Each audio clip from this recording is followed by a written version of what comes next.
بسم الله والصلاة والسلام على رسول الله وعلى آله الطاهرين أما بعد اللهم اشرح لي صدري ويسر لي أمري واحلل عقدة من لساني يفقه قولي. Donc suite à une vidéo que j'avais vue du Cheikh Mohammed Al-Mubayyad que vous voyez ici sur donc les éclairs, la foudre, je me suis dit que j'allais faire une vidéo sur le sujet car c'est lié à l'eschatologie et à la fin des temps. Donc j'ai fait quelques recherches et donc on va commencer décryptage et commentaires. Bismillah. Donc déjà vous avez le prophète alayhi salatu wassalam qui annonce que parmi les signes de la fin des temps, il y aura de plus en plus de foudre, d'éclairs, d'accord, et que c'est un signe de la fin des temps. Et si on regarde cet article, donc qui date du mois de juin 2022, on voit qu'en France, et il faut savoir que c'est un phénomène mondial, il y a eu donc une recrudescence et une multiplication des coups de foudre jusqu'à 200 000 coups de foudre, d'accord? Donc c'est énorme. Et ça augmente, ça augmente, ça augmente. Et ceci, subhanallah, encore une fois, pour prouver la véracité des hadiths du prophète, alayhi salatu wassalam, car le prophète, comme vous le savez, et j'ai démontré sur ma chaîne, a annoncé beaucoup de choses vers la fin des temps, d'événements et d'incidents, et ceci est souvent corroboré, soit par la science, ou soit de manière factuelle. Ensuite, ici, vous avez donc un hadith du prophète, alayhi salatu wassalam, qui dit que d'après Abi Sa'id al-Khudri, d'accord, que le prophète, alayhi salatu wassalam, a dit, que le messager a dit, takthuru as-sawa'iqu 'inda iqtirab as-sa'a. D'accord, donc les coups de foudre se multiplieront lorsque l'heure approchera. D'accord, donc la fin des temps, le début de la fin des temps jusqu'à l'heure. Hatta ya'ti ar-rajulu al-qawm, jusqu'à qu'un homme se présente vers son peuple. Fayaqula man sa'iqa qablakum al-ghada, qui a été frappé par la foudre ce matin. Fayaquluna sa'iqa fulan wa fulan, un tel a été frappé par la foudre et un autre. Ça veut dire que il y aura quand même pas mal de personnes qui seront frappées par la foudre. Donc ça c'est un hadith du prophète alayhi salam. Et vous avez aussi d'autres versions qui corroborent donc ce hadith du prophète alayhi salam.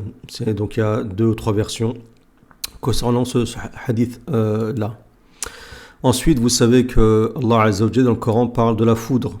D'accord, dans le Coran, dans la sourate Ar-Ra'd, qui est le tonnerre, Allah Azza wa Jal dit Huwa alladhi yurikumul barqa khawfan wa tama'a. C'est celui qui vous montre, d'accord, donc al-barq, qui est l'éclair, un éclair, un coup de foudre, hein, des charges électriques, khawfan wa tama'a. Khawfan parce qu'on a peur, tout le monde a peur des éclairs, d'accord, parce que ça peut tuer, et wa tama'a.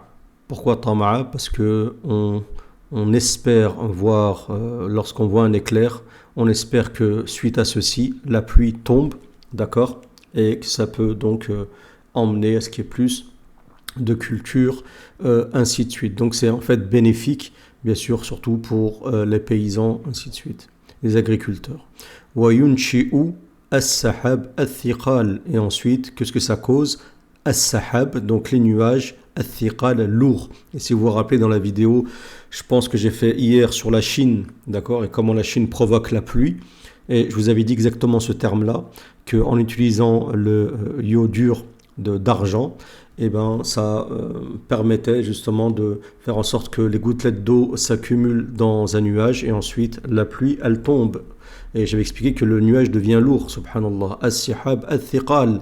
Vous voyez, regardez le Coran, il y a plus de 14 siècles, d'accord, des choses qu'on comprend maintenant avec la technologie, avec la science.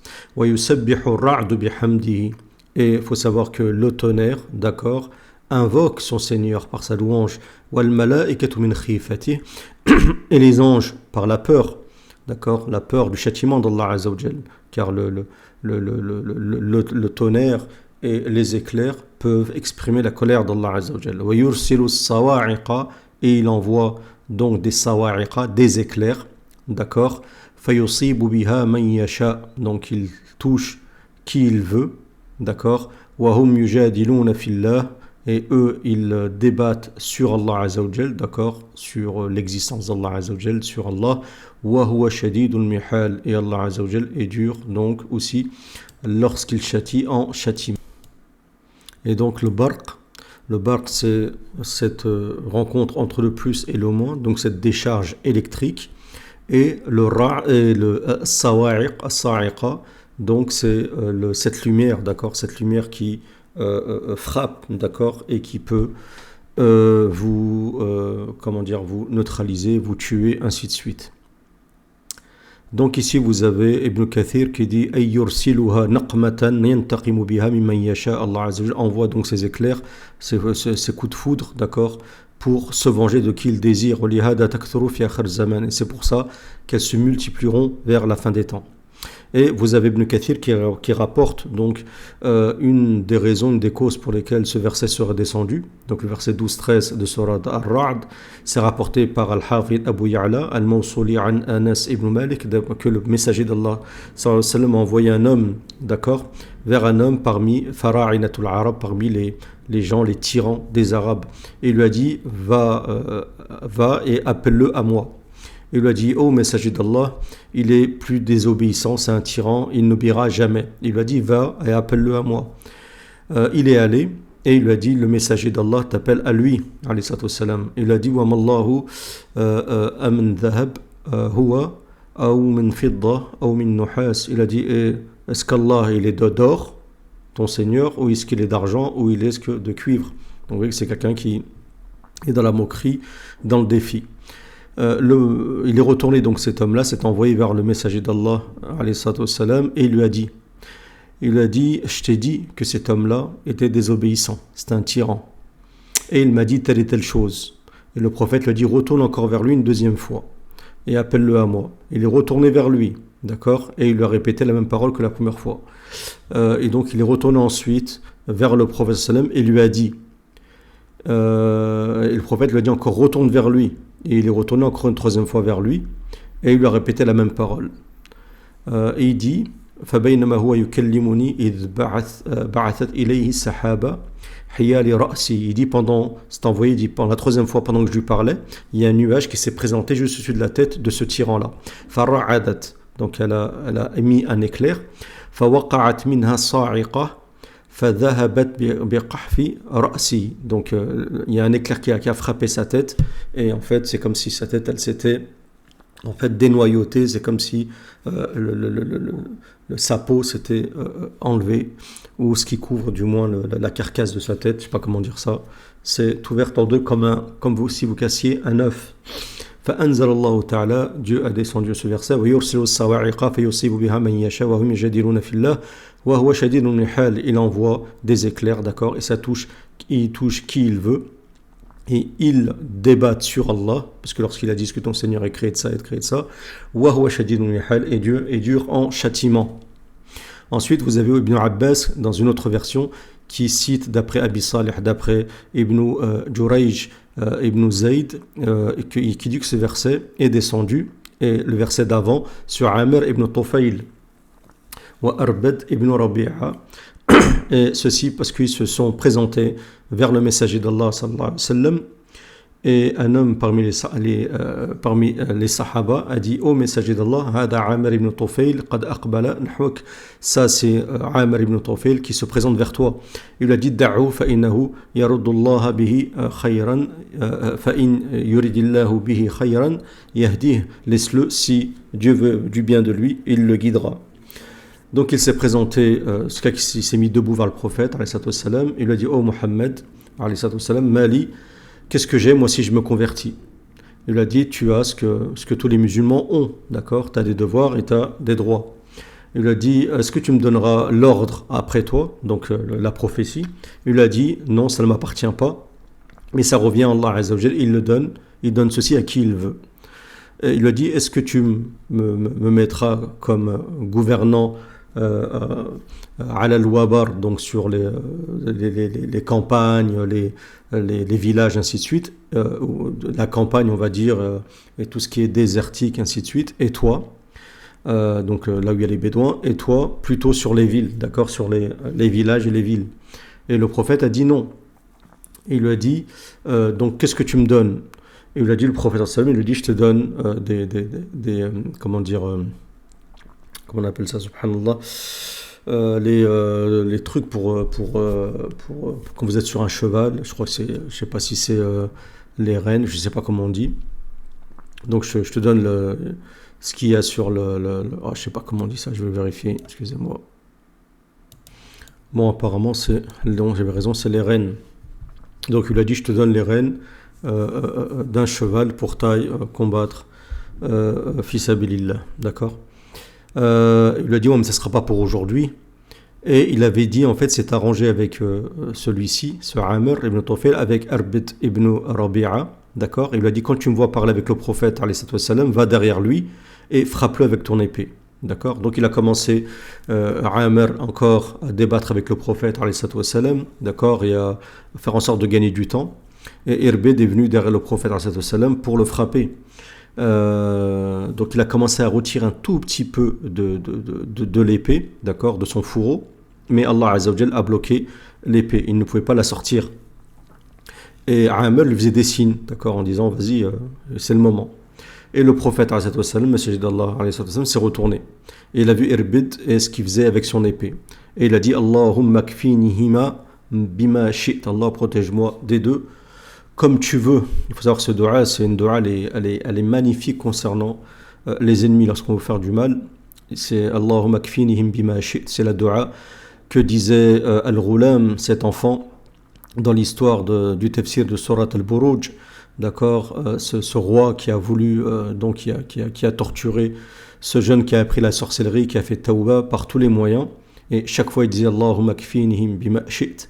Et incroyable, chaque fois Allah Azza wa Jalla le protégeait des ruses de ce roi. Donc Allah Azza wa Jalla, fa arsalallahu ta'ala, Dieu a envoyé sur Irbid sa'iqa, d'accord, un éclair, fi yawmin sa'if, alors c'était un jour d'été, sahin, clair, et ça l'a brûlé, d'accord, ça l'a brûlé entièrement. Et Amr s'est sauvé. Et il a dit à Muhammad, da'awta rabbak faqutila Irbid. Donc il a dit, tu as invoqué ton Seigneur et Allah Azza wa Jal a tué Arbad. Wallah la amla'annaha alayka khaylan jardan wa fityanan mardan. Donc il a dit, par Allah, je rassemblerai contre toi donc des chevaux et des jeunes pour te combattre. Et le messager d'Allah sallallahu alayhi wa sallam a dit, yamna'akallah ta'ala min dhalika wa abna qila. Et tu ne pourras rien faire, Allah t'interdira de ça, mais aussi les descendants d'Al-Aws ou Al-Khazraj, donc sont de Médine, qui sont les Ansar. Donc Amr est descendu une fois dans une maison d'une femme Salouliya, donc de Médine, de Bani Saloul, et donc quand c'était le matin, il a pris son arme, ce Amr ibn Tufayl, parce que lui, il a pas encore, il avait échappé momentanément au châtiment d'Allah, parce que lui aussi était complice, mais c'est l'autre qui voulait tuer le prophète directement. Et donc il est sorti, il disait par Al-Lat et Wal-Uzza, ces deux idoles à l'époque des Mécois, la in ashara Muhammad ilayya wa sahibah, yani Malik al-Maut, la anfidannahuma bi rumhi. Il dit, s'il devait se présenter Mohammed et son compagnon, à savoir l'ange de la mort, je les frapperai avec ma lance, MDR. Falamma ra'a ta'ala dhalika minhu, quand Dieu a vu qu'il voulait aller loin et carrément il pensait carrément pouvoir être capable de tuer un ange, Allah Azza wa Jalla donc l'a châtié par ce qu'on appelle jins al-amal, par la même catégorie de l'acte infâme qu'il avait fait, qui voulait tuer un ange. Je vous explique, hein, c'est une règle encore une fois, ce qu'on appelle jins al-amal, que ce soit quand on fait du bien ou quand on fait du mal. Retenez ça. Donc il lui a envoyé un ange. Cet ange, il l'a giflé avec l'une de ses ailes. Il l'a jeté sur la terre, d'accord, comme un chiffon. Donc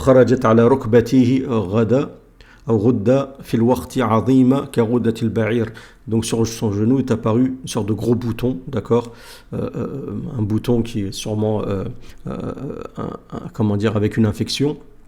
Et il est retourné dans la maison de Salouliya, de cette femme de Bani Saloul, et il lui a dit Rudda karuddatil ba'ir, d'accord, il a dit un bouton ou une infection comme celle de l'infection donc du chameau, wa maut fi bayti Salouliya, et une mort dans la maison d'une Salouliya, et il est mort donc sur la dhahri farasi, sur le dos de sa monture, Et Allah Azza wa Jal a donc descendu ce verset par rapport à ce récit. Sawa'un minkum man asar al-qawl, que ce soit l'un d'entre vous qui dissimule sa parole, qui dissimule une chose, wa man jahara bih, ou qui le dise à haute voix, jusqu'à la fin de ce verset où Dieu dit wa ma du'a'ul kafirina illa fi dhalal. Certes, la du'a des kafirines, l'invocation des mécréants, n'est qu'égarement, ne va que dans le vide en fait. Vous avez beau essayer de prétendre combattre Allah Azza wa Jal, vous ne pouvez pas. Allah Azza wa Jal détient beaucoup d'armes. Et aussi, vous avez dans le surat Ar-Ra'd, encore la même surat donc, du tonnerre, وَلَا يَزَالُ الَّذِينَ كَفَرُوا, et les mécréants ne cessent, تُصِيبُهُمْ بِمَا صَنَعُوا, ne cessent d'être touchés à cause de leurs actes, c'est pas gratuit. قَارِعَةٌ, d'accord, قَارِعَةٌ, c'est une musiba, un malheur. أَوْ تَحُلُّ قَرِيبًا مِنْ دَارِهِمْ, ou ceci les touche proches de chez eux, de leur maison, de leur demeure, حَتَّى يَأْتِيَ وَعْدُ اللَّهِ, jusqu'à ce que vient la promesse de Dieu. إِنَّ اللَّهَ لَا يُخْلِفُ الْمِيعَادَ, Dieu ne faillit jamais à sa promesse. Et donc Ibn Kathir rapporte d'après Ibn Abbas, lorsque Dieu dit tusibuhum bima sana'u qari'a, donc une qari'a les touche, d'accord, donc un malheur, il dit adhabu min as-sama' munazzilu alayhim, donc un châtiment des cieux qui descend sur eux. Et le Qurtubi dit donc un châtiment qui les touche à cause de leur mécréance, à cause de leur désobéissance. Donc il dit al-qar', c'est aussi le fait d'être frappé, d'accord, donc frappé par exemple ça peut être un bruit, ça peut être un bruit assourdissant, ça peut être un tremblement, ça peut être un éclair, ainsi de suite. Par exemple comme Herbit qui a été touché par un éclair. Ça peut être aussi le fait d'être emprisonné, ça peut être aussi une famine, des châtiments, ainsi de suite.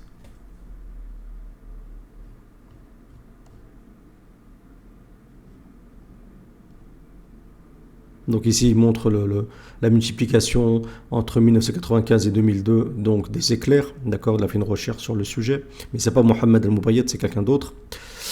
En citant dans certains pays comment les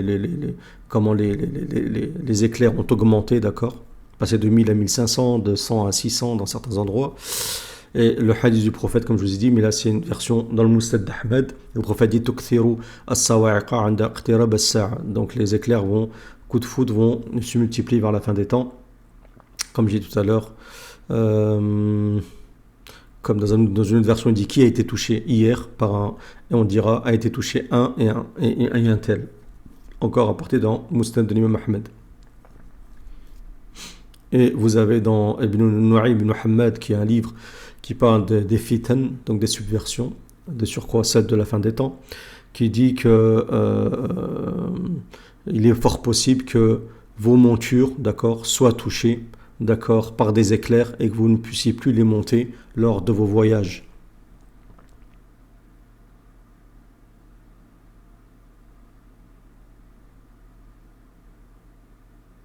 Et donc, comment se prémunir de ceci? Vous avez ici donc un hadith rapporté par At-Tabarani d'après Ibn Abbas où le messager dans un samedi dit sami'tum ar-ra'd fadhkurullaha fa innahu la yusib dhakiran. Donc si vous entendez ar-ra'd, l'éclair, le tonnerre, invoquez Allah Azza wa Jal, car Inch'Allah il ne touche pas, il ne frappe pas celui qui invoque Allah Azza wa Jal. Et Al-Awza'i dit que Ibn Abi Zakariya il disait que celui qui dit lorsqu'il entend donc le tonnerre, subhanallah wa bihamdi, lam tusibhu sa'iqa, donc aucun éclair ne le touchera.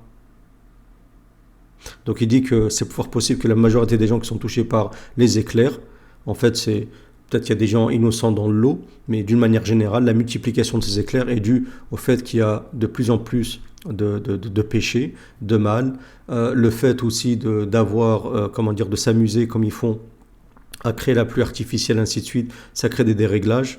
Donc automatiquement, ça peut provoquer aussi plus d'éclairs. Ça, c'est à cause de ce qu'a causé la main de l'homme, bima sana'u, comme tout à l'heure on a vu dans le verset du Coran, qari'a, lorsqu'ils sont touchés par une qari'a. C'est aussi à cause des péchés.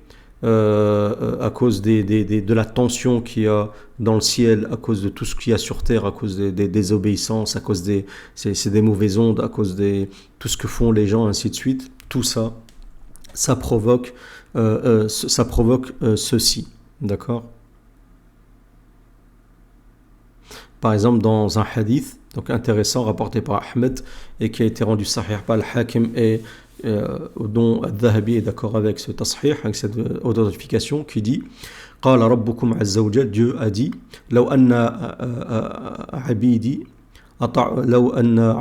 أطاعوني, si mes serviteurs m'ont suivi, la asqaytuhum al-matar, je leur ai donné, donc je leur descendrai la pluie, bil-layl, la nuit, wa atla'tu alayhim ash-shamsu bin-nahar, et je leur ferai venir le soleil à la journée, ce qui permettrait que tout pousse rapidement. Wa lamma asma'tuhum sawt ar-ra'd, et je ne leur ferai pas entendre le bruit du tonnerre. D'accord. Voilà, ça c'est un hadith sahih rapporté par l'imam Ahmed. Donc voilà, en espérant que et il faut savoir aussi que lorsque le prophète entendait le tonnerre, il se réfugiait dans la mosquée et aussi il invoquait Allah Azza wa Jal. Et ici, c'est une des statues qui représente Isa alayhi salam et qui a été détruite par un éclair. Et ce n'est pas la seule statue qui a été détruite par des éclairs à plusieurs reprises. Il y a des choses qui ont été touchées comme ça par des éclairs. Et en ce moment, il y a beaucoup de personnes touchées, en ce moment, énormément, des animaux qui sont tués, ainsi de suite. D'accord? En ce moment, il y en a beaucoup. Et tout ceci, on paye le prix des fois à cause de certains, justement, qui provoquent la colère d'Allah Azza wa Jal, son courroux, et qui aussi emplit la terre de désobéissance et de péché. Qu'Allah Azza wa Jal nous protège du châtiment d'Allah Azza wa Jal. Donc lorsque vous entendez le tonnerre, pensez aux colères d'Allah Azza wa Jal, pensez à invoquer Allah subhanahu wa ta'ala. Donc en espérant que cette vidéo vous a plu, c'est comme d'habitude, j'insiste encore une fois, je suis désolé, mais sur les j'aime, c'est important. Quand je vous l'ai dit, vous l'avez fait. Je vous remercie pour ceci, de partager la vidéo. Et si vous n'êtes pas abonné à la chaîne, de vous abonner. Je vous remercie pour votre écoute.